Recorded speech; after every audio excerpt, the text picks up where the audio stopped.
TVN 24 news নেটওয়ার্কের নিয়মিত আয়োজন টিভিএন অ্যানালিসিস অনুষ্ঠান থেকে আপনাদের সবাইকে স্বাগত জানাচ্ছি। আমি রানা আহমেদ। সুপ্রিয় দর্শক, আপনারা এই মুহূর্তে যারা ঘরে টেলিভিশন সেটের সামনে বসে অনুষ্ঠানটি দেখছেন কিংবা আরেকটু পরে টেলিভিশন সেটের সামনে বসে আপনাদের এই প্রিয় অনুষ্ঠানটি উপভোগ করবেন, কিংবা এই মুহূর্তে যারা ফেসবুক লাইভে ঢুকেছেন অথবা আরেকটু পরে ফেসবুক লাইভে ঢুকবেন, কিংবা আরও পরে সময় সুযোগ মতো যারা ইউটিউবে অনুষ্ঠানটি দেখবেন তাদেরকেও আগাম স্বাগত জানিয়ে রাখি। সুপ্রিয় দর্শক, আজকে আমরা ইমিগ্রেশন নিয়ে কথা বলবো। ইমিগ্রেশনের খুব গুরুত্বপূর্ণ দুটো বিষয় আমরা আজকে আলোচনার জন্য নির্ধারণ করেছি, কিন্তু দুটো বিষয়ের একটি অত্যন্ত দুঃখজনক বা খারাপ ঘটনা দিয়ে শুরু করব, তেমনি শেষে একটি ভালো খবরও আমরা দেওয়ার চেষ্টা করব। ভালো এবং খারাপ এই দুটো মিলিয়ে আজকের আলোচনা। খারাপটা দিয়ে যেটা বলেছিলাম সেটি হচ্ছে যে নিউ ইয়র্কে আইএসের অভিযান জোরদার করার কঠোর হুঁশিয়ারি ট্রাম্প প্রশাসনের। এটি হচ্ছে আজকের মূল আলোচনা, বা খারাপ খবরের যে আলোচনাটি সেটি আমরা করব, এবং ভালোটি কী আছে সেটিও আমরা পরে বলবো। সুপ্রিয় দর্শকের বাইরেও যদি হাতে আমাদের আরেকটু সময় থাকে তাহলে উবার, লিফট এবং টিএলসি চালকদের শ্রমিক ক্ষতিপূরণ এবং পার্সোনাল ইনজুরি দাবির বাস্তবতা নিয়ে কথা বলার চেষ্টা করব। সুপ্রিয় দর্শক, এর বাইরেও আপনাদের তো ইমিগ্রেশন নিয়ে অনেক প্রশ্ন থাকবেই, থাকাটাই স্বাভাবিক।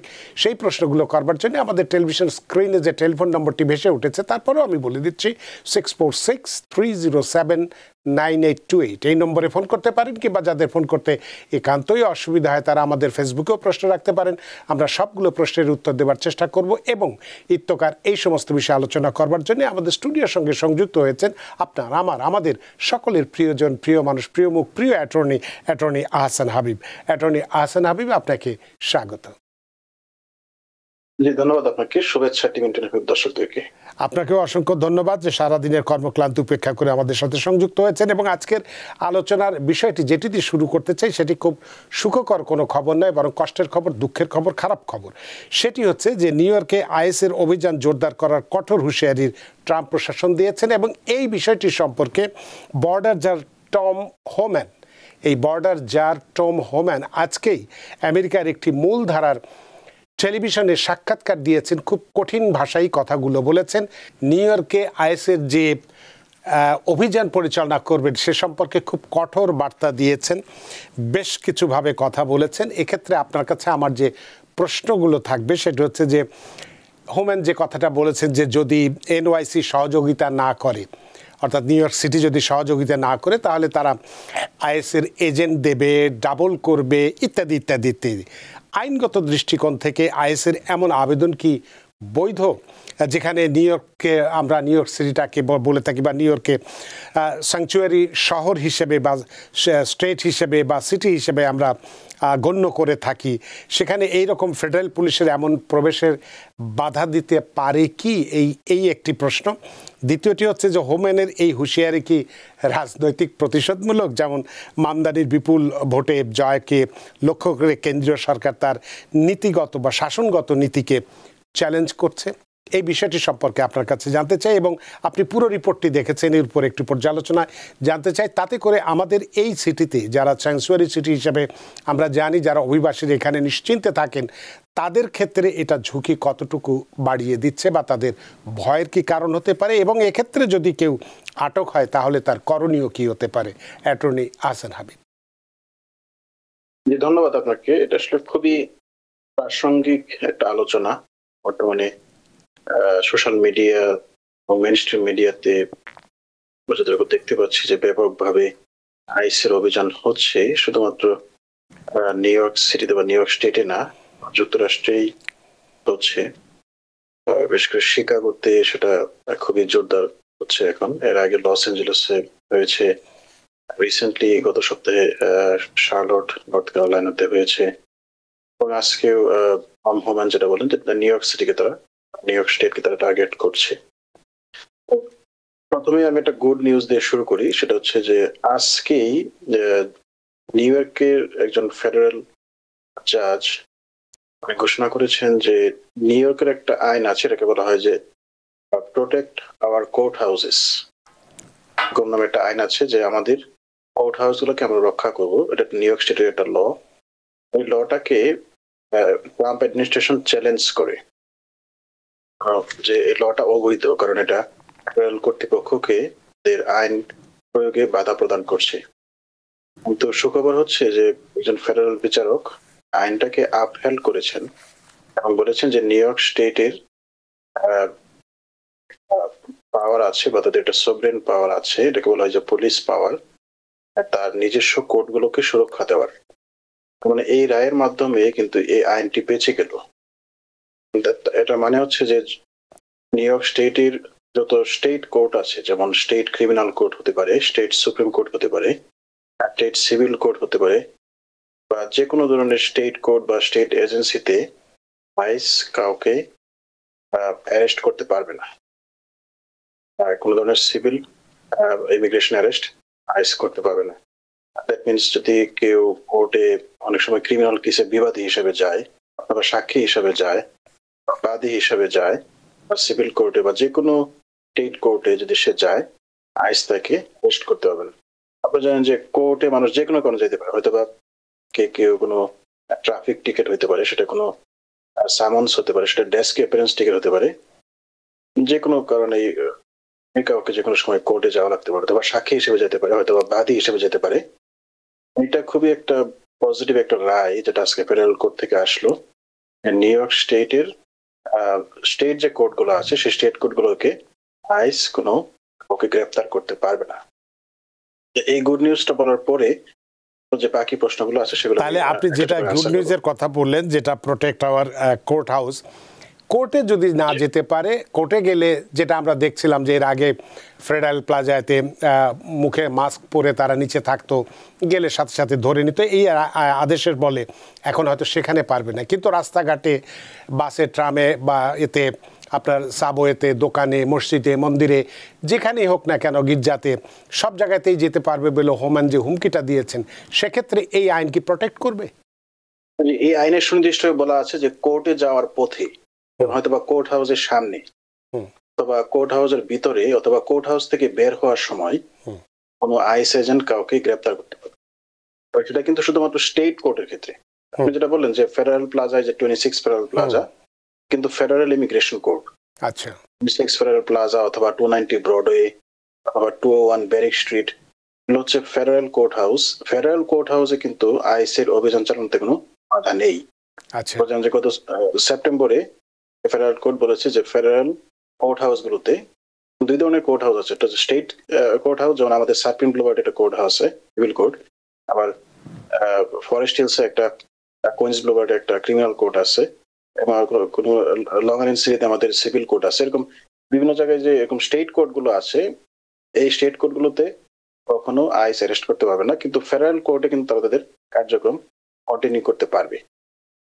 তো বর্তমানে এটা একটা সুখবর, কারণ সিভিল কোর্টে যে কোনো কাজে যে কোনো কাজ যাওয়া লাগতে পারে। এটা ল্যান্ডলর্ড টেনেন্ট কেস হতে পারে, এটা কোনো ডিভোর্স কেস হতে পারে, এটা কোনো কেউ ট্রাফিক টিকিট পেলে তার হয়তো কোর্টে যাওয়া লাগতে পারে, যে কোনো কারণে মানুষ কোর্টে যেতে পারে। সেটা কোর্টে গেলে কিন্তু এবং আইস ইজিলি তাদেরকে টার্গেট করতে পারে। যেহেতু এটা স্যাংচুয়ারি সিটি, এখানে হাজার হাজার মানুষ আছে যাদের সিটিজেনশিপ নাই, তারা কিন্তু একটা আতঙ্কে থাকতেন সেক্ষেত্রে কোর্টে যাওয়ার ক্ষেত্রে। যেহেতু লোকাল কোর্টে যাতে কোনো ধরনের ন্যায় বিচার বাধাগ্রস্ত না হয়, তাহলে এই জন্য মূলত এই আইনটা প্রণয়ন করা হয়, এবং আজকে ফেডারেল কোর্ট এই আইনটাকে আপহেল্ড করে, হয়তো বা ট্রাম্পের ডিসিশনটাকে আবার চ্যালেঞ্জ করে হায়ার কোর্টে যাবে, আলটিমেটলি সুপ্রিম কোর্ট পর্যন্ত যাবে। মোস্ট লাইকলি এই আইনটা সার্ভাইভ করবে, কারণ হচ্ছে যে প্রত্যেকটা স্টেটের কিন্তু পুলিশ পাওয়ার আছে। ফেডারেল যদিও এটা দুইটা গভর্নমেন্ট আছে, ফেডারেল গভর্নমেন্ট আছে, স্টেট গভর্নমেন্টের ল এনফোর্সমেন্টের যে পাওয়ার, এটাকে বলা হয় যে পুলিশ পাওয়ার। পুলিশ পাওয়ারটি কিন্তু প্রত্যেকটা স্টেটের নিজস্ব ব্যাপার। নিউ ইয়র্ক স্টেট কিভাবে আইন প্রণয়ন করবে, তার কোর্ট সিস্টেম কিভাবে চলবে, তার জুডিশিয়াল সিস্টেম কিভাবে চলবে, তার পুলিশ সিস্টেম কিভাবে চলবে, নিউ ইয়র্ক স্টেটই একমাত্র এটা এই ব্যাপারে আইন করতে পারবে, বা এই ব্যাপারে আইন সে বাস্তবায়ন করতে পারবে। এক্ষেত্রে কিন্তু ফেডারেল কোনো ধরনের হস্তক্ষেপ করতে পারবে না। আবার ফেডারেল যে পাওয়ারটা আছে, যেমন ইমিগ্রেশন একটা federal matter, federal immigration code অথবা ইউএসসিআইএস বা আইস, এগুলো ফেডারেল এজেন্সি, এগুলোর কার্যক্রমে কিন্তু আবার স্টেট এজেন্সি গুলো বাধা দিতে পারবে না। তাহলে এখানে একটা সেপারেশন অফ পাওয়ার্স আছে, যেটা স্টেট পাওয়ার ভার্সেস ফেডারেল পাওয়ার। এই পুলিশ পাওয়ারটা একটা স্টেটের ভিতরে কিভাবে এনফোর্স হবে সেটা স্টেটের সেটা আয়ত্তে আছে, বা স্টেটের সেটা জুরিডিকশনে আছে। আপনার সেকেন্ড প্রশ্ন ছিল যে এটা পলিটিক্যাল কোন স্টেটমেন্ট কিনা।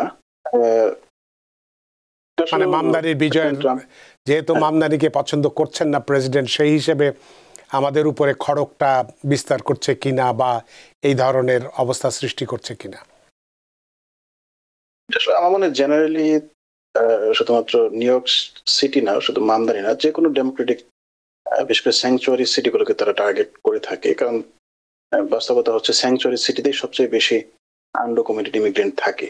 আপনি যদি খেয়াল করে দেখেন নিউ ইয়র্ক বা লস অ্যাঞ্জেলাস, শিকাগো বা বোস্টন, এইসব সিটিতে কিন্তু ইমিগ্রেন্ট কমিউনিটি গুলো অনেকটা গ্রো করেছে এবং এখানে আনডকুমেন্টেড তাদেরকে অনেক প্রোটেকশন দেওয়া হয় তাদের লোকাল ল এর মাধ্যমে, কারণ তারা সব সিটির ইকোনমিতে অনেক কন্ট্রিবিউট করে থাকে। যেহেতু আইস এর এনফোর্সমেন্টের একটা মূল উদ্দেশ্য হচ্ছে আনডকুমেন্টেডদেরকে টার্গেট করা এবং তাদেরকে ডিটেইন করা বা ডিপোর্ট করা, সুতরাং স্বভাবত তারা এসব সিটিকে টার্গেট করবে। যদি মামদানি নাও থাকতো তবে হয়তো তারা ক্রমান্বয়ে টার্গেট করতোই। যেহেতু এটা পলিটিক্যাল স্টেটমেন্ট, এটা পলিটিশিয়ানরা এটা বলতেই পারেন, তাদের একটা এখন হচ্ছে যে আইনগতভাবে তারা কতটুকু পারবে। মামদানি এখন নিউ ইয়র্ক সিটি মেয়র, তার মানে এই না সে অন্যায়ভাবে নিউ ইয়র্ক সিটিকে কোনো কিছু ইম্পোজ করতে পারবে। যতটুকু আইনের ভিতরে আছে ততটুকু তারা পারবে। আপনার তৃতীয় প্রশ্ন ছিল যে মানুষের ভয় বা আতঙ্ক হওয়ার কারণ আছে কিনা। ডেফিনেটলি যেহেতু যে কোনো সময় ধরপাকড় করতে পারে, যেমনটি বলছিলেন যে অথবা কোর্ট হাউসটা সেফ আছে, তো রাস্তাঘাট হতে পারে, সেটা কোনো দোকানে কাজ করতে পারে, বাড়িতে থাকতে পারে, জি সাবওয়ে স্টেশন হতে পারে, পাবলিক প্লেসে হতে পারে, অথবা কোনো ওয়ারেন্ট নিয়ে বাসায়ও আসতে পারে, যে কোনো জায়গায় হয়তো বা হাইওয়েতে হতে পারে। একটা ভয়ের ব্যাপার তো আছেই। কারণ কোশ্চেনটা হচ্ছে অনেক সময় তারা সবচেয়ে বড় এখন যে ভয়টা হচ্ছে সেটা হচ্ছে তারা আইডেন্টিফাই করে না আইস অফিসার এবং কে আইস অফিসার না। অনেক সময় আমরা রিপোর্ট পাচ্ছি যে আইস অফিসারের ছদ্মবেশ ধরে অনেকেই রবারি করছে বা অনেকে ছিনতাই করছে, এই ধরনের ঘটনা কিন্তু ঘটছে। এটা হচ্ছে সবচেয়ে বড় আতঙ্কের ব্যাপার যে তারা তাদেরকে আইডেন্টিফাই করছে না। অনেক সময় অ্যারেস্ট করার পরে যারা ডিটেইনি তাদেরকে ট্র্যাক করা যাচ্ছে না। এটা হচ্ছে আরেকটা কনসার্ন, যে তাদেরকে কোথায় রাখা হচ্ছে, তারা কি আসলেও লিগ্যাল প্রসেসটা পাবে কিনা, ডিউ প্রসেস পাবে কিনা, এইসব কনসার্ন কিন্তু যাচ্ছে। সুতরাং এটা আতঙ্কিত হওয়ার মতো ব্যাপার। মানে এই না যে সব কার্যক্রম বন্ধ করে দিতে হবে, স্বাভাবিক কার্যক্রম আমরা করবো, বাট যে কাজগুলো এখন আননেসেসারি, যেমন বাইরে যাওয়াটা আমরা যেগুলো যখন নেসেসারি নয় আমরা অ্যাভয়েড করতে পারি, বিশেষ করে রাতে অথবা যে সময়গুলো একটু সেন্সিটিভ আমরা একটু অ্যাভয়েড করতে পারি। এবং সবচেয়ে ইম্পর্টেন্ট হচ্ছে যে চলাফেরাটা সাবধানে করা উচিত। যেমন যদি কারো সিটিজেনশিপ থাকে অথবা গ্রিন কার্ড থাকে, তাদের এই গ্রিন কার্ডটা ক্যারি করা উচিত। সিটিজেন থাকলে অথবা তারা পাসপোর্ট কার্ডটা ক্যারি করা উচিত, অথবা অন্য কোনো প্রুফ অফ সিটিজেনশিপ রাখা উচিত। যাদের ওয়ার্ক পারমিট আছে তাদের ওয়ার্ক পারমিটটা ক্যারি করা উচিত, বা অন্য ভ্যালিড আইডি, ড্রাইভিং লাইসেন্স এগুলো ক্যারি করা উচিত। কারণ দেখা যাচ্ছে যে পুল ওভার করার ফলে পুলিশ কোনো কাউন্টিতে পুলিশ আইসির সাথে কোলাবরেট করছে, যেমন নাসা কাউন্টিতে লোকাল পুলিশ কিন্তু আইসির সাথে কোলাবরেট করে। দ্যাট মিনস যদি আনডকুমেন্টেড পার্সন হয় হয়তো তাকে ডিটেইন করে আইসির সাথে তারা যোগাযোগ করবে। এইসব ক্ষেত্রে আমি বলবো যে সবাই ড্রাইভিং লাইসেন্স এবং অন্যান্য আইডি, ইন্স্যুরেন্স, রেজিস্ট্রেশন এগুলো ক্যারি করার জন্য। দ্বিতীয়ত হচ্ছে যদি আনফরচুনেটলি কেউ ডিটেইনড হয়ে যায় সেক্ষেত্রে কি কি পদক্ষেপ গ্রহণ করা উচিত, এটাও কিন্তু খুবই একটা রিলেভেন্ট কোয়েশ্চেন। মানে ডিটেইন করলে যে তাকে রাইট ওয়েতে একদম ডিপোর্ট করে দেবে এরকম না। তার অধিকার আছে যে আইসের কাছে প্যারোল রিকোয়েস্ট করার। প্যারোলটা কি? প্যারোলটা হচ্ছে যে আইসির যে ডিসক্রিশনারি পাওয়ার, এটাকে আবেদন করা যে আমার এখানে ফ্যামিলি আছে, আমার ইউএস সিটিজেন চাইল্ড আছে, বা আমার ইউএস সিটিজেন স্পাউস আছে, আমার ইউএস সিটিজেন আছে বা সিবলিংস আছে, আমার এখানে কমিউনিটি টাইস আছে, এই কমিউনিটির সাথে আমি অনেক ইনভলভ, আমি এখানে লিগালি কাজ করছি, আমি একটা এমপ্লয়মেন্ট আছে আমার, বা আমার বিজনেস, আমি একটা বিজনেস ওনার, এবং আমি কোনো ফ্লাইট রিস্ক না, আমি অতীতে কখনো কোনো ক্রাইম করিনি, বা আমি কখনো কোনো কোর্ট হিয়ারিং মিস করিনি, কোনো আইস অ্যাপয়েন্টমেন্ট মিস করিনি, বা আমি এই কমিউনিটির জন্য কোনো সেফটি রিস্ক না, আমার কোনো ধরনের ওয়ারেন্ট বা কোনো ধরনের ভায়োলেশন এগুলো আমার নাই। তো এগুলো অনেক সময় ইউএস সিটিজেন বা পার্মানেন্ট রেসিডেন্ট স্পন্সর যদি তার পক্ষে সুপারিশ করে থাকেন, তাহলে আইস চাইলে ব্যক্তিকে কিন্তু ছেড়ে ছেড়ে দেওয়ার ক্ষমতা আইসের আছে বা মুক্তিয়ার আইসের আছে, এবং কোনো কোনো ক্ষেত্রে সফলও কিন্তু হয়েছেন। আমরা রিসেন্টলি দেখেছি ক্যালিফোর্নিয়া একজন বাংলাদেশি আটক করা হয়েছিল, তাকে কিন্তু অনেকদিন পরে আবার আইস তাকে রিলিজ করেছে। অনেক সময় লোকাল কংগ্রেসম্যান আর সিনেটর তাদের রিকমেন্ডেশন প্রায় এক মাস পরে ভদ্র 63 বছর না 64 বছরের ভদ্র মহিলা। জি জি, তা অনেক সময় কিন্তু এগুলো কাজ হয়। আর দ্বিতীয়ত হচ্ছে আপনি at the same time immigration কোর্টেও কিন্তু আবেদন করতে পারেন, বলা হয় যে কাস্টডি ডিটারমিনেশন। কাস্টডি ডিটারমিনেশন মানে হচ্ছে যে ইমিগ্রেশন জাজকে রিকোয়েস্ট করা যে আমার এখানে ফ্যামিলি টাইজ আছে, বা আমি ফ্লাইট রিস্ক না, বা আমার এখানে কমিউনিটি টাইজ আছে, আমাকে আমার ছেড়ে দেওয়া হোক, আমি ভবিষ্যতে কোর্টে অ্যাপিয়ার করব, আমি আমি ডিজিপিয়ার হব না। ইমিগ্রেশন জজ চাইলে তাকে খুব অল্প বন্ডে ছেড়ে দিতে পারে, অথবা কোনো বন্ড ছাড়াই কিন্তু তাকে রিলিজ করে দিতে পারে। একে বলা হয় যে বন্ড বা কাস্টডি ডিটারমিনেশন। এই দুইটা যদি ফেল করে, সেক্ষেত্রে ফেডারেল কোর্টে গিয়ে কিন্তু ডিটেনশনকে সে চ্যালেঞ্জ করতে পারে। এটা বলা হয় যে হেবিয়াস কর্পাস। হেবিয়াস কর্পাস একটা সাংবিধানিক অধিকার। যে কোনো ব্যক্তিকে যদি আটক করা হয়, তাহলে সে আটকটা কি লিগাল কিনা বা সেটা কি আইনগতভাবে যথাযথ কিনা যাচাই করার জন্য ফেডারেল বিচারকের কাছে কিন্তু যে কোনো সময় যে কেউ আবেদন করতে পারে। এবং ফেডারেল বিচারক যদি সন্তুষ্ট হয় যে তাকে দীর্ঘ সময় ধরে কোনো ধরনের লিগাল প্রসেস ছাড়াই, ডিউ প্রসেস ছাড়াই ডিটেইন করে রাখা হচ্ছে, তাহলে কিন্তু তাকে ফেডারেল বিচারক তাকে ছাড়ার জন্য কিন্তু আদেশ দিতে পারেন। এখন বিভিন্ন জায়গায় ফেডারেল কোর্ট কিন্তু আশ্রয়স্থল আমরা বলে থাকি, কারণ আপনি জানেন যে ফেডারেল কোর্টের অনেক পাওয়ার। ফেডারেল জাজ যদি আদেশ দেয়, যুক্তরাষ্ট্রের যে কোনো এজেন্সি মানতে বাধ্য, আদারওয়াইজ তারা কন্টেম্পট অফ কোর্টে করে যাবে। এই হচ্ছে মোটামুটি লিগাল স্টেপস যে কি কি ইয়ে করবে। আরেকটা কনসার্নিং ব্যাপার হচ্ছে যে অনেক সময় আইসের সাথে অ্যাপয়েন্টমেন্ট থাকে, অ্যাসাইলাম প্রসিডিংসে আসেন, বিভিন্ন প্রসিডিংসে আছেন, তাকে কিন্তু আইসের সাথে বিভিন্ন সময় অ্যাপয়েন্টমেন্ট থাকে। তো এইসব ক্ষেত্রে কিন্তু অনেক সতর্কতা অবলম্বন করা উচিত। অনেক সময় অনেকেই দেখা যাচ্ছে যে কোনো ধরনের কাগজপত্র ছাড়াই আইসের অ্যাপয়েন্টমেন্টে চলে যান।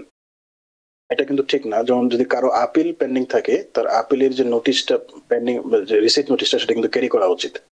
দেখানো উচিত যে আমার এখানে একটা কেস পেন্ডিং আছে, সুতরাং এই মুহূর্তে আমাকে ডিটেইন করা উচিত হবে না। তারপর যদি কারো কোনো অ্যাসাইলাম কেস পেন্ডিং থাকে, তাহলে অ্যাসাইলাম আবেদনের কপিটা কিন্তু তার সাথে ক্যারি করা উচিত, অনেকে কনভিন্স করার জন্য যে আমার একটা মামলা এখন এই মুহূর্তে পেন্ডিং আছে, সুতরাং আমাকে ডিটেইন করা ঠিক হবে না। তো যারা প্রিপারেশন ছাড়া যান, তাদেরকে কিন্তু আটক করা হচ্ছে এবং তাদেরকে কিন্তু এই ডিপোর্টেশন প্রসিডিংস করা হচ্ছে। সুতরাং আগের চেয়ে অনেক বেশি সাবধান থাকতে হবে এবং প্রিপারেশন নিয়ে কিন্তু আপনার ওই আইসির অ্যাপয়েন্টমেন্ট গুলোতে যেতে হবে। আর একটা নতুন ট্রেন্ড লক্ষ্য করা যাচ্ছে যে রিসেন্টলি যাদের গ্রিন কার্ড ইন্টারভিউ যাচ্ছে, কারো ম্যারেজ ভিত্তিক গ্রিন কার্ড অথবা ফ্যামিলি ভিত্তিক গ্রিন কার্ড, অনেক সময় গ্রিন কার্ড ইন্টারভিউ কিন্তু আটক করা হচ্ছে। কিন্তু তাই হচ্ছে বিভিন্ন সময় অ্যাটর্নিদের কাছে আমরা শুনছি যে, যেমন আমার একজন কলিগ বললেন রিসেন্টলি, রমারেন্টে যে ইউএসসিএস অফিসটা আছে, সেখানে অন্য একজন ক্লায়েন্টকে হয়েছে, উনি ম্যারেজ বেসড গ্রিন কার্ডে গিয়েছিলেন। তো ওনার কেস একটা ক্রিমিনাল রেকর্ড ছিল, কিন্তু কেসটা ডিসমিস হয়ে যায়, এরপরে ওনাকে আটক করা হয়েছে। এগুলো কিন্তু আগে ছিল না, এগুলো খুব রিসেন্ট ট্রেন্ড। ইউএসসিএস অফিসেও কিন্তু আইস লোকজনকে আটক করছে। আগের চেয়ে এখন এই ক্ষমতাও ইউএসসিএস এর অফিসারদেরকে দেওয়া হয়েছে। এটা রিসেন্টলি এটা দেওয়া হয়েছে যে ইউএসসিএস অফিসাররা তারাও এখন এনফোর্সমেন্ট পাওয়ার তারা ইউজ করতে পারবে, যে কোনো ব্যক্তিকে তারা আটক করতে পারবে। রিসেন্টলি একটা এক্সিকিউটিভ অর্ডারের মাধ্যমে ইউএসসিএস এটা দিয়েছে। তো এক্ষেত্রে আপনি মোটামুটি করণীয় সম্পর্কে বললেন যথেষ্ট। তো সেক্ষেত্রে ধরে নিই যে ছোট্ট করে যদি একটু বলেন যে এই যা আপনি বললেন এগুলোর মধ্যে না একেবারে আমি ঘরে ছিল, কেউ হয়তো ঘরে ছিল এরকম, সেখানে যদি আইস আসে তার করণীয়টা কি হবে? প্রত্যেক ব্যক্তির একটা কনস্টিটিউশনাল অধিকার আছে, এটা 4th অ্যামেন্ডমেন্ট বলা হয়, তার ঘরে যে প্রাইভেসির অধিকার। তো আইস জেনারেলি জুডিশিয়াল ওয়ারেন্ট ছাড়া কারো ঘরে অথবা কারো দোকানপাটে অথবা কোনো ব্যবসা প্রতিষ্ঠানে কিন্তু, অথবা মসজিদ মন্দির যাই হোক না কেন, তারা কিন্তু আসতে পারে না। প্রত্যেকের ব্যবসা প্রতিষ্ঠান হোক, কারো ঘর হোক বা উপাসনালয় হোক, এখানে কিন্তু তাদের একটা প্রাইভেসি অধিকার থাকে, এটাকে বলা হয় protection against search and seizure. Police বা আইস চাইলে যে কোনো ব্যক্তির বাসায় কিন্তু ঢুকতে পারে না, unless there is a judicial warrant. এসব ক্ষেত্রে যদি কারো বাসায় আইস আছে, তাদের বলা উচিত যে আপনার কোনো ওয়ারেন্ট আছে কিনা। যদি ইংরেজি বলতে না পারে, যে কোনো বিদ্যুৎ সে কমিউনিকেট করবে তোমার কি কোনো জুডিশিয়াল ওয়ারেন্ট আছে কিনা। সে জুডিশিয়াল ওয়ারেন্ট না দেখাতে পারে, তাহলে কিন্তু তার বাসায় ঢোকার অধিকার আইসের নেই। সুতরাং এই দরজা খুলতে বাধ্যতা যদি কারো বাসায় আসে। আর যদি জুডিশিয়াল ওয়ারেন্ট থাকেই, সেক্ষেত্রে আসতে পারবেই। আর সেক্ষেত্রে তার উচিত হবে না কোনো কাগজ স্বাক্ষর দেওয়া যদি সে এটা না বোঝে। বিশেষ করে অনেক সময় কিছু কাগজ আছে, সে সাইন করলে হয়তো বা তার নিজের ডিপোর্টেশনকে নিজেই কনসেন্ট দিচ্ছে, এরকম কিন্তু হতে পারে এবং তার এটা ক্ষতি হতে পারে। সুতরাং কোনো কাগজ না বুঝে তার সাইন করা ঠিক হবে না। এবং প্রয়োজনীয় কাগজপত্র যেগুলো আছে, যেমন পাসপোর্ট, গ্রিন কার্ড বা ওয়ার্ক পারমিট বা অ্যাসাইলাম কেস ডিপেন্ডিং থেকে অ্যাসাইলাম রিসিট, এগুলো সাথে রাখা উচিত, যাতে তাদেরকে শো করতে পারে এবং আই যাতে কনভিন্স হয় তাকে অ্যারেস্ট না করে। যেমন রিসেন্টলি আমার একজন ক্লায়েন্টের বাসায় আইস যায়, অ্যাসাইলাম পেন্ডিং আছে, উনি অ্যাসাইলামের ওয়ার্ক পারমিট দেখান এবং ওনার অ্যাসাইলাম যে রিসিটটা, সেই রিসিটটা দেখান এবং আইস কিন্তু তাকে চলে যায়। তাকে ভবিষ্যতে বলে তুমি আইসে কোনো অ্যাপয়েন্টমেন্ট থাকলে তুমি হাজির হওয়া, তাকে কিন্তু অ্যারেস্ট করে নি। একটু জিনিসগুলো একটু সচেতন ভাবে মোকাবেলা করলে কিন্তু অনেক কিছু থেকে অ্যাভয়েড করা যায়। এবং প্রথমত হচ্ছে যে আপনি দরজা খুলতে বাধ্য আপনার বাসায় আসে। অনেক ধন্যবাদ আহসান হাবিব, বিষয়টি সম্পর্কে বিস্তারিত আলোচনা করেছেন। তবে একটি সুখের খবর হচ্ছে যে বর্ডার যার তিনি যাই বলুন না, টম হোম্যান যত হুমকি দিক না কেন, যেহেতু ফেডারেল কোর্ট একটি জাস্টিস বা তাদের আদেশ একটি দিয়েছেন, সে প্রেক্ষিতে খুব সহজে, অর্থাৎ যেখান থেকে খুব তাড়াতাড়ি অ্যারেস্ট করতে পারতো, ডিটেইন করতে পারতো, সেটা থেকে অন্তত কিছুটা রক্ষা পাওয়া হয়েছে। তারপরেও আমাদেরকে সচেতন থাকার জন্যই আমরা বিষয়টি আলোচনা করেছি। একজন দর্শক জিনা তারা খান, তিনি বলেছেন যে আমরা হয়তো ভয় দেখানোর জন্য এটি বলছি, আসলে তা নয়, আমরা তো ভয় দেখাই না, আমরা কিন্তু রিপোর্টটাই এবং টম হোম্যানের কি বলেছেন সেই কথাগুলোই কিন্তু আমরা তুলে ধরেছি। সুতরাং এক্ষেত্রে কোনো স্কেয়ার বা ভীত বা ভয় দেখানোর জন্য কোনো আলোচনা হচ্ছে না। আমরা একটু টেলিফোনে যাই, তারপরে অন্য সময় থাকলে অন্যগুলো আলোচনা করব। সুপ্রিয় দর্শক, কে আছেন টেলিফোনে? দয়া করে নাম পরিচয় দিয়ে আপনার প্রশ্নটি করুন। আসসালামু আলাইকুম, রানা ভাই ভালো আছেন? ওয়ালাইকুম আসসালাম, জি আলহামদুলিল্লাহ। জি, অ্যাটর্নি আহসান হাবিবকে সালাম এবং শুভেচ্ছা। জি জি, আমার কোয়েশ্চেনটা একটু বড়, যদি একটু নোট করেন প্লিজ, আমার জন্য ভালো হবে, উপকার হবে। আপনিও লাইনে থাকবেন না কেটে, তাহলে জি জি, আমি অ্যাডজাস্টমেন্ট অফ স্ট্যাটাস ফাইল করছি based on US citizen children. আমার ডটার ইউএস সিটিজেন, তো আমি 2024 নভেম্বরে সাবমিট করছি। জি, তো ওইটা করার পরে আমি জুলাই 14-এ আমি 485 এর ইন্টারভিউ দিছি। তো উইথিন 1 উইক জুলাই 23 তারা আমার I-130 অ্যাপ্রুভ করে ফেলছে এবং আমার ওয়ার্ক পারমিট, সোশিয়াল, আমার ট্রাভেল, পেরোল সবকিছু আছে এবং I-130 অ্যাপ্রুভ। তো আমি ট্রাভেল পেরোল নিয়ে রিসেন্টলি বাংলাদেশ ভিজিট করছি 2 উইকসের জন্য। তো স্টিল আমার 485 ইজ পেন্ডিং। But recently আমি একটা লেটার পাইছি, G56 call in notice from new York field office. তো এটাতে সবকিছু লেখা আছে ইনফরমেশন, আর রিজন বলতেছে I-485 interview, which is I already done it. So আমার কোয়েশ্চেন হলো কি, এইটা কি হতে পারে বা কি জন্য ওরা আমাকে আবার নক করেছে? এটা লেখা আছে reason for appointment, I-485 interview and G56 call in notice. অনেক ধন্যবাদ প্রিয় দর্শক আপনার এই প্রশ্নের জন্য। অ্যাটর্নি আহসান হাবিব। ধন্যবাদ। প্রথমে হচ্ছে আপনার আতঙ্কিত হওয়ার কিছু নেই। G56 একটা কমন নোটিস। যেমন কারো সিটিজেনশিপ ইন্টারভিউ থাকে বা গ্রিন কার্ড ইন্টারভিউ থাকে, জেনারেলি লোকাল ফিল্ড অফিস নোটিশটা ইস্যু করে থাকে। যদি কারো বাসা যদি কোয়েন্সে হয়, কোয়েন্সে যে ফিল্ড অফিস আছে লং আইল্যান্ড সিটিতে, সেখান থেকে নোটিশ পাওয়ার কথা। আর কারো বাসা যদি অন্য কোনো বড়তে হয়, হয়তো নিউ ইয়র্ক ফিল্ড অফিস বা ম্যানহাটন থেকে এটা নোটিশ পাওয়ার কথা। এটার মিনিংটা হচ্ছে যে আপনার একটা নতুন একটা ইন্টারভিউ হবে। যে ইন্টারভিউ পারপাসটা হবে আপনার অ্যাডজাস্টমেন্ট অফ স্ট্যাটাস। আপনার এখানে গ্রিন কার্ড পাওয়ার যে আবেদনটা, সেই আবেদনটার ব্যাপারে আপনাকে প্রশ্ন করবে এবং তারা স্যাটিসফাইড হয় এভিডেন্স বা আপনার প্রশ্ন আনসার শুনে তারা আপনাকে অ্যাপ্লিকেশনটা অ্যাডজুডিকেট করবে, হয়তো বা আপনাকে গ্রান্ট করবে। তো এটা আনইউজুয়াল কিছু না, কল ইন নোটিসটা নর্মাল। এটা আপনি ইন্টারভিউ যাবেন, আপনার যদি সাথে কোনো অ্যাটর্নি থাকে আপনি অ্যাটর্নি নিয়ে যাবেন, এবং I-45 বা গ্রিন কার্ড অ্যাপ্লিকেশন যে অ্যাপ্লিকেশনটা আছে সেটা আপনি খুব কেয়ারফুলি রিভিউ করবেন। কেয়ারফুলি রিভিউ করবেন বলতে যেখানে ইনফরমেশন যেগুলো আছে, যেমন আপনার অ্যাড্রেস হিস্ট্রি, আপনার মেরিটাল হিস্ট্রি, আপনার চিলড্রেনদের ইনফরমেশন এবং কিছু ইয়েস নো প্রশ্ন থাকে। এই ইয়েস নো প্রশ্নগুলো একটু কেয়ারফুলি রিভিউ করবেন, যাতে একটু সামান্য ভুলের কারণে কিন্তু এখন তারা এটাকে একটা ইস্যু করতে পারে। যেমন হয়তোবা যেমন গ্রিন কার্ড অ্যাপ্লিকেশনটা প্রশ্ন আছে যে have you ever been arrested, একটা প্রশ্ন আছে যে have you ever been convicted. অনেকে হয়তো অ্যারেস্ট হয়েছে, অ্যারেস্ট হওয়ার পরে এটা ডিসমিস হয়, কিন্তু সেটা কনভিকশন হয় না। দুটো প্রশ্ন কিন্তু ডিফারেন্ট। আমার একটা প্রশ্ন আছে কখনো ট্রাফিক সাইটেশন পেয়েছেন কিনা, যেমন ডেস্ক অ্যাপিয়ারেন্স টিকিট বা এগুলো পেয়েছেন কিনা। এটা পাইলে কিন্তু এটা স্বীকার করতে হবে, কারণ তাদের কাছে সব ইনফরমেশন আছে। অন্যান্য ইমিগ্রেশন কোশ্চেন থাকে, যেমন কখনো আনঅথরাইজড ওয়ার্ক করা হয়েছে কিনা, বা কখনো ইলিগাল এন্ট্রি করা হয়েছে, কখনো রিমুভাল অর্ডার ছিল কিনা। তো এই জন্য আমি বলবো যে এই I-45 যে ফর্মটি আছে সেই ফর্মটা কেয়ারফুলি রিভিউ করা এবং সঠিক এবং সত্য কথাটা তাদের সাথে কোনো ধরনের ইনকনসিস্টেন্সি তারা স্পট না করতে পারে, আপনার জন্য নেগেটিভ হতে পারে। সুতরাং call in notice very normal. আপনার ইন্টারভিউ হবে, যদি আপনার কোনো ইন্টারপ্রিটার দরকার হয় আপনি সাথে ইন্টারপ্রিটার নিয়ে যেতে পারেন। তারা কিন্তু ইন্টারপ্রিটার প্রোভাইড করবে না, এখন তো ইন্টারপ্রিটার প্রোভাইড করে না। আমাদের দ্য সেম টাইম আপনার অ্যাটর্নির সাথে কথা বলে প্রিপারেশন নিয়েই মনে হয় যাওয়া উচিত। অনেক সময় একটা ইন্টারভিউ হয়ে যায়, আর অনেক সময় দুইটা ইন্টারভিউ লাগে। হয়তো প্রথম ইন্টারভিউটি I-130 এর উপর নেওয়া হয়েছিল, অ্যাডজাস্টমেন্ট আছে কয়েকটা, সেটা তো অ্যাপ্রুভ হয়েছে বললেন উনি। হচ্ছে I-130, যেটা হচ্ছে যে ডটারের সাথে আপনার যে রিলেশনশিপটা সেটাকে ভেরিফাই করার জন্য, সেটা অ্যাপ্রুভ হয়েছে অলরেডি। এই ইন্টারভিউটা হয়তো বা আপনি কি গ্রিন কার্ড পাওয়ার জন্য এলিজিবল কিনা বা অ্যাডজাস্টমেন্টের জন্য এলিজিবল কিনা যাচাই করার জন্য।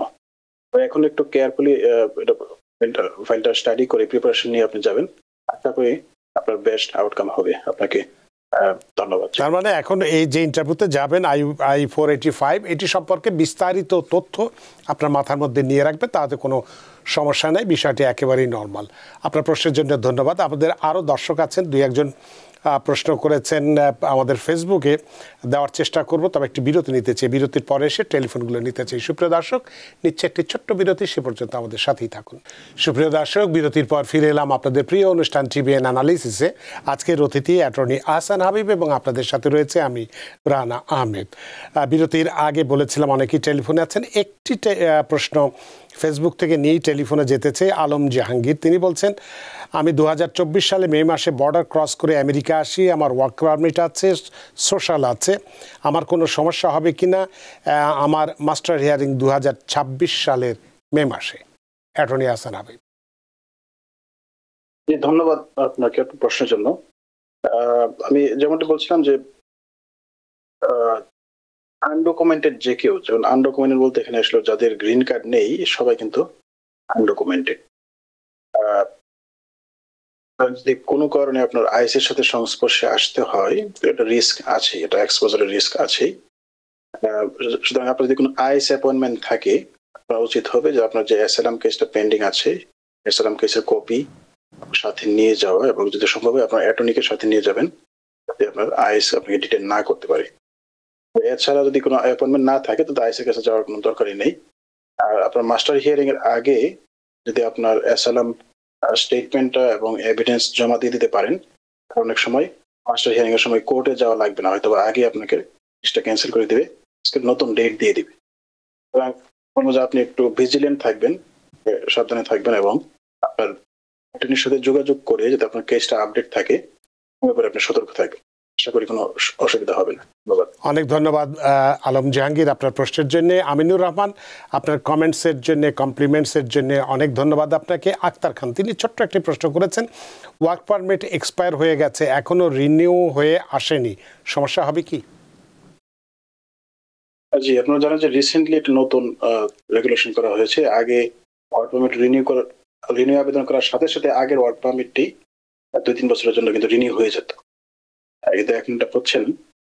আর আপনি অনেক সময় রিনিউ আবেদন করেছেন, অনেক সময় এটা সর্বোচ্চ 2 বছর পর্যন্ত লাগতে পারে রিনিউ হতে হতে। রিনিউ করছেন, এটা রিসিপ্ট আপনি সাথে রাখেন, এবং এটা যখন এডুকেশন হবে তখন আপনি এটা পেয়ে যাবেন, কোনো অসুবিধা হওয়ার কথা। অনেক ধন্যবাদ আক্তার আইরিন আপনার প্রশ্নের জন্য। সুপ্রিয় দর্শক, কে আছেন টেলিফোনে, দয়া করে নাম পরিচয় দিয়ে আপনার প্রশ্নটি করুন। আসসালামু আলাইকুম। ওয়ালাইকুম আসসালাম।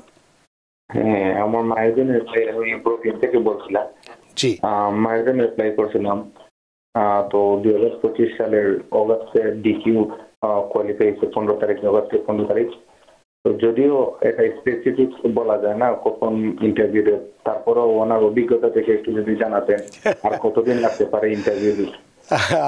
আমার আমার জবাবটি আপনি নিজেই দিয়েছেন, প্রশ্ন করেছেন, অনেক ধন্যবাদ অ্যাটর্নি আহসান হাবিব। জি, আপনাকে ধন্যবাদ। ডকুমেন্ট কোয়ালিফাইড হওয়ার পরেও যদি ইউএস সিটিজেন হয়, জেনারেলি উইদিন 6 মান্থসের ভিতর ডেট পাওয়া যায় জেনারেলি। তো কোনো কোনো রিসেন্টলি আমরা খেয়াল করছি যে একটু সময় বেশি লাগছে, 1 বছর 1.5 বছর এরকম লেগে যাচ্ছে। আপনার উচিত হবে নিয়মিত ন্যাশনাল বেস সেন্টারের সাথে যোগাযোগ করা, ফাইলটি কি ঢাকা এম্বাসিতে সেন্ড করেছে কিনা, এবং যদি ঢাকা এম্বাসিতে যায় সেক্ষেত্রে ঢাকা এম্বাসির একটা ইমেল আছে ভিসা সাপোর্ট, সেই ভিসা সাপোর্ট ইমেলে কিন্তু আপনি মাঝে মাঝে ইমেল করে আপডেট নিতে পারেন। অনেক ধন্যবাদ প্রিয় দর্শক আপনার প্রশ্নের জন্য, আশা করি প্রশ্ন উত্তর পেয়েছেন। সুপ্রিয় দর্শক, কে আছেন টেলিফোনে, দয়া করে নাম পরিচয় দিয়ে আপনার প্রশ্নটি করুন। হ্যালো, আসসালামু আলাইকুম। ওয়ালাইকুম আসসালাম। আমার নাম হচ্ছে মুক্তা। জি, তো আমার কোশ্চেন হচ্ছে, আমার বাবা মায়ের ইন্টারভিউ ডেট পেয়েছি আমি জানুয়ারি 13 তারিখে। আমার মায়ের ডায়াবেটিস আছে এবং বাবার হার্টের প্রবলেম আছে, সেই ক্ষেত্রে কোনো প্রবলেম হতে পারে কিনা? অ্যাটর্নি আহসান হাবিব, আপনি প্রশ্নটি বুঝেছেন? কি প্রবলেম হচ্ছে? ডায়াবেটিস ডায়াবেটিস এবং বা হার্টের প্রবলেম আছে। রিসেন্টলি কিন্তু একটা নতুন ইস্যু রাইজ করেছে যে যাদের বিভিন্ন ধরনের হেলথ কন্ডিশন আছে, যেমন ডায়াবেটিস বা হাই ব্লাড প্রেশার, এরকম কিছু ক্যাটাগরি আছে, তাদের কিন্তু ইমিগ্রেন্ট ভিসা দেওয়া হবে না, ভিসা দেওয়া হবে না। এবং কিন্তু একটা স্টেট ডিপার্টমেন্ট থেকে একটা সার্কুলেশন পাস হয়েছে, বাট এটা কিন্তু এখনো এফেক্টিভ কিনা আমরা ফিওর না। এই ক্ষেত্রে একটা রিস্ক থেকে যায়, একটা হেলথ কন্ডিশন যেহেতু আছে, এটা রিস্ক থেকে যায়। মানে এই না যে ওনাদের হবেন অটোমেটিক্যালি, যেহেতু এটা রিসেন্টলি হয়েছে অথবা ওনারা এটা দ্বারা এফেক্টেড হবেন, কারণ অনেক সময় যারা অলরেডি অ্যাপ্রুভ হয়ে গেছে তারা কিন্তু আওতায় পড়বেন না। তবে দেখতে হবে যেটা কি আসলে কার্যকর হয়েছে কিনা, কোয়েশ্চন। কিছুটা রিস্ক আছে, এটা সার্টেনলি বলা যাবে না যে, কারণ অনেক সময় ভিসা অফিসাররা তাদের ডিসক্রিপশন, কোনো সময় তারা অ্যাপ্লাই করেন এই রোলটা, কোনো সময় তারা অ্যাপ্লাই করেন না। ডিপেন্ড করবে যে পার্টিকুলার কনসুলার অফিসে কিটা এই মুহূর্তে রোলটা অ্যাপ্লাই করা হচ্ছে কিনা। তো আমরা আশা করবো আশা করি এটা আওতার বাইরে থাকবে। ধন্যবাদ। অনেক ধন্যবাদ মুক্তা আপনার প্রশ্নের জন্য। সুপ্রিয় দর্শক, কে আছেন টেলিফোনে, দয়া করে নাম পরিচয় দিয়ে আপনার প্রশ্নটি করুন। আসসালামু আলাইকুম। হ্যালো। আসসালামু আলাইকুম। ওয়ালাইকুম আসসালাম। আপনি টেলিফোনটা বোধহয় স্পিকারে দিয়ে কথা বলছেন, স্পিকারটি বন্ধ করুন, আমরা শুনতে জি, পাচ্ছি। রানা ভাই ভালো আছেন? জি আছি আলহামদুলিল্লাহ। জি, অ্যাটর্নি সাহেবের কাছে আমার দুইটা প্রশ্ন। জি। যে আমি দীর্ঘ 9 বছর পার হয়ে গেছে অ্যাসাইলেমে আছি আমি এবং আমার ফ্যামিলি, জি। এখনো কোনো আপডেট নাই, আমার করণীয় কি?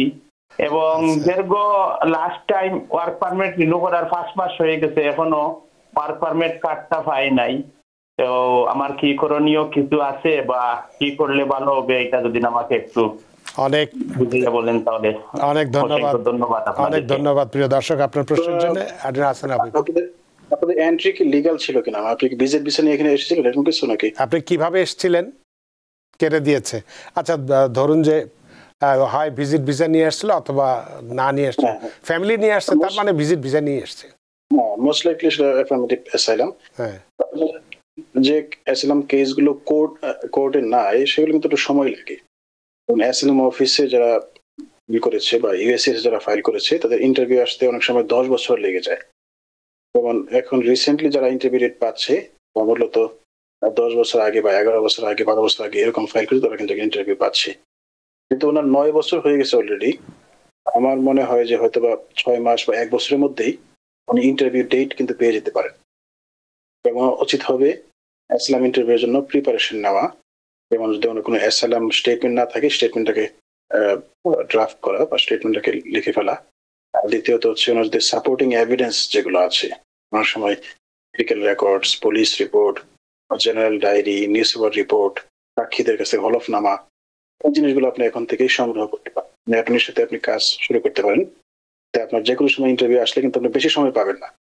সর্বোচ্চ 15 ডেজ বা 20 ডেজ দেওয়া হয়, ইন্টারভিউ ডেট হঠাৎ করে চলে আসতে পারে। সুতরাং আমি আপনাকে এই মুহূর্তে অ্যাডভাইস করবো আপনার কেসটার প্রিপারেশন নেওয়া, যাতে এভিডেন্স গুলো কালেক্ট করে রাখা, যাতে যে কোনো সময় ইন্টারভিউ আসলে ফেস করতে পারেন। যেহেতু আপনি দীর্ঘ সময় ধরে এসেছেন, নিশ্চয়ই তারা জিজ্ঞেস করবে তুমি এত বছর হয়ে গেল এখনো কেন তুমি এভিডেন্স গুলো সাবমিট করতে পারোনি, বলতে আপনি সাবমিট না করে থাকেন। আর সেকেন্ড কোয়েশ্চেনটা ছিল যে ওয়ার্ক পারমিট। তো ওয়ার্ক 5 মাস হয়ে গেছে রিনিউ করতে দিয়েছে, একটু সময় লাগে, এটা অনেক সময় সর্বোচ্চ 1 বছর বা 2 বছর লেগে যায়। এটা আনইউজুয়াল না, এটা নিয়ে ডিসহার্টেন্ড হওয়ার কিছু নেই। ওয়ার্ক পারমিট যথাসময়ে আশা করি এটা প্রসেস হয়ে যাবে। আপনি চাইলে অনলাইন অ্যাকাউন্টে গিয়ে ওয়ার্ক পারমিট জন্য একটা ইনকোয়ারি পাঠাতে পারেন ইউএসসিএস কে। জেনারেলি ইনকোয়ারি অথবা ইউএসসিএস এর কাস্টমার সার্ভিস নাম্বারে কল দিয়ে আপনি কিন্তু অনেকে জিজ্ঞেস করতে পারেন। জিজ্ঞেস করলে তারা অনেক সময় দ্রুত এটা প্রসেসিং করে। রিসেন্টলি আমার একজন ক্লায়েন্টের জন্য ইনকোয়ারি করেছে, ইনকোয়ারি হওয়ার 2 সপ্তাহের মধ্যে কিন্তু এটা অ্যাপ্রুভ হয়ে যায়। তাদের তো অনেক ফাইল থাকে, আপনি তাদেরকে একটু পুশ করেন নাইসলি, তাহলে হয়তো আপনার কেসটাকে অ্যাপ্রুভ করে দিবে। আপনি অ্যাটর্নির সাথে যোগাযোগ করে আপনি ইউএসসিএস একটু কাস্টমার সার্ভিস যোগাযোগ। অনেক ধন্যবাদ প্রিয় দর্শক, আশা করি আপনার প্রশ্ন উত্তর পেয়েছেন। আমাদের হাতে সময় নেই, সময়ের দড়িতে বাধা, সময় সীমানো টপকানো কঠিন, তাই অনুষ্ঠান শেষ করতে হচ্ছে। আলবিদা এবং রোদেলা আকাশ, আপনারা দুটো প্রশ্ন রেখেছিলেন, আসলে প্রশ্নগুলোর গুরুত্ব খুব একটা নেই, বিশেষ করে রোদেলার আকাশের যে প্রশ্নটি, আসলে কতদিন সময় লাগবে এটি বলাটা এই মুহূর্তে কোনোভাবেই সম্ভব নয়। স্বাভাবিকের থেকে সব কিছুই অস্বাভাবিকভাবে চলছে, সুতরাং একটি বিষয় আমরা বলে দিলাম যে 2 মাস লাগবে, 3 মাস লাগবে, এই বিষয়টি আমরা বলতে চাই না, তাতে আপনি কষ্ট পেতে পারেন। আর শুধুমাত্র আলবিদা যিনি বলেছিলেন যে অ্যাসাইলামের ইন্টারভিউ ইউএসএস থেকে অ্যাপ্রুভের সম্ভাবনা কতটুকু, ছোট্ট করে যদি আধা মিনিটে বলেন। এটা আসলে ডিপেন্ড করে যে কেসের নেচারটা কেমন, এবং অবশ্যই অ্যাসাইলাম অফিস থেকে অ্যাপ্রুভ হতে পারে।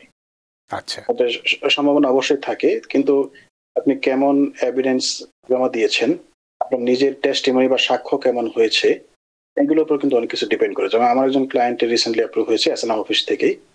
পলিটিক্যাল কেস ছিল, ওনার এভিডেন্স গুলো খুবই কনসিস্টেন্ট ছিল, ওনার স্টোরির সাথে এভিডেন্স গুলো কনসিস্টেন্ট ছিল, এবং ওনার সাক্ষ্যটাও খুবই স্টোরির সাথে বা এভিডেন্সের সাথে সামঞ্জস্যপূর্ণ ছিল। Everything depends on preparation. আমরা বলে থাকি যে trial is all about preparation. তারপর যদি প্রিপারেশন ভালো হয় অবশ্যই আপনার সম্ভাবনা আছে। ধন্যবাদ। অনেক ধন্যবাদ আলবিদা আপনার প্রশ্নের জন্য। জনাব আহসান হাবিব, আপনিও সারাদিন কর্মক্লান্ত উপেক্ষা করে আপনি আমাদের সাথে সংযুক্ত হয়েছেন, এবং খুব গুরুত্বপূর্ণ একটি বিষয় যেটি এখন একেবারে হট টপিক হিসেবে, বা বিশেষ করে আমাদের চারদিকে যারা একটু অবৈধ, যদি ঠিক বলতে চাই না, কাগজপত্রহীন বিভিন্নভাবে যারা আছেন, তারা অনেক মানসিক এবং শারীরিক মানসিক সমস্ত দিক থেকে, আর্থিক সমস্ত দিক থেকে অসুবিধার মধ্যে আছেন। এই অসুবিধার মধ্যে নিউ ইয়র্কে আইএসের যে অভিযান জোরদার করার হুমকি দিয়েছেন বর্ডার গার্ড টম হোম্যান, এ সম্পর্কে আপনি কি ব্যবস্থা নিলে এখান থেকে কিছুটা আমরা রেহাই পেতে পারি, অন্তত অসুবিধা থেকে মুক্তি পেতে পারি, বিস্তারিত আলোচনা করেছেন। আলোচনার মধ্যে দিয়ে সত্যি আমরা ঋদ্ধ এবং প্রাণিত হয়েছি। জি, আপনাকে ধন্যবাদ। দর্শকদেরকে আবার শুভেচ্ছা। আপনাকে আবারও ধন্যবাদ। সুপ্রিয় দর্শক, আজকে গুরুত্বপূর্ণ একটি বিষয়ে কথা বলেছি। নিউ ইয়র্কে আইএসের অভিযান জোরদার করার কঠোর হুঁশিয়ারি ট্রাম্প প্রশাসনের, আটক হলে কি করণীয় সেটা নিয়ে বিস্তারিত কথা বলেছি। আশা করি আজকের অনুষ্ঠান আপনাদের যথেষ্ট ভালো লেগেছে। সুপ্রিয় দর্শক, যে যেখানেই থাকুন, ভালো থাকুন, সুস্থ থাকুন, নিরাপদে থাকুন টিভিএন 24 নিউজ নেটওয়ার্কের সাথেই। শুভরাত্রি।